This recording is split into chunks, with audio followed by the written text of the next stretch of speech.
I wish there was a way to, because everything you just said now Makes is a lot of sense, doesn't it? I'm being indoctrinated on air. No, You think there's just Jeffrey Epstein's just a fun random guy who just wanted to make home movies of presidents? um, well, you think I'm just some random guy? I'm just trying to sell myself as somebody who's friendly with the American I audience. believe you are backed by people that want people to be more comfortable with robot dogs. I believe that. I believe you're pushed to be the happy face of AI. Which is why I They will should have edit picked this a happier part face. out. No editing. Joe Rogan's rule, no editing. This is live. No, I mean, I wish there was a way to, for some of the conspiracy theories, to prove that that's not the case.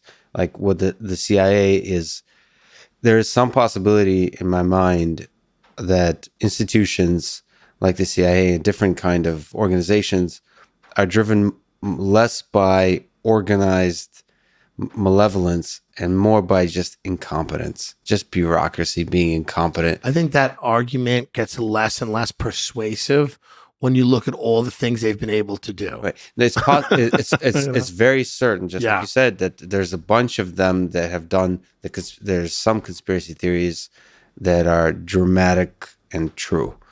The question is, I wish there was a way to prove that some of them are not. And it's very Sure. difficult because so much is shrouded in mystery.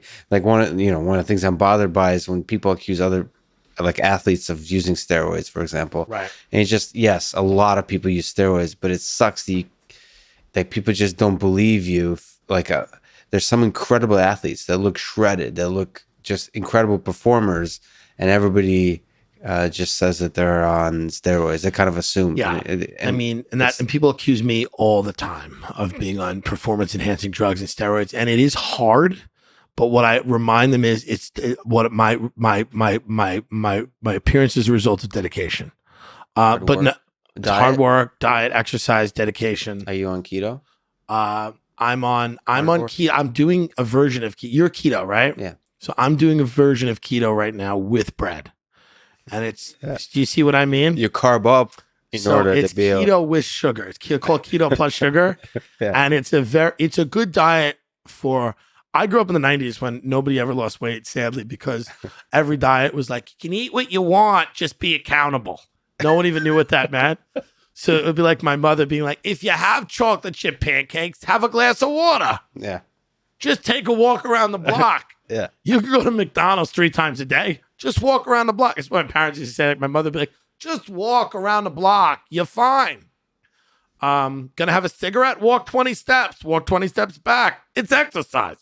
So, there's too many conspiracies out there. A lot of them aren't true. A lot of them are bitter, angry people trying to justify their own impotence, not being able to do anything in life. And they're like, the people that have done something in life, they're all nefarious. It's all the cards are stacked against me. That's 100% true. 100%. It attracts usually people that have not figured out a way to succeed or haven't succeeded on the level that they want to. But that also being true, there is a fair amount of fuckery going on and provable. And, we just have to, I think, know that these things are often inflated or not true, but know that sometimes they are true. Otherwise, they wouldn't exist. If there was nothing to JFK, if there was nothing to 9/11, if people felt like they were being dealt with honestly, this wouldn't exist. I mean, this exists because there are real questions that people have that don't get answered for whatever reason.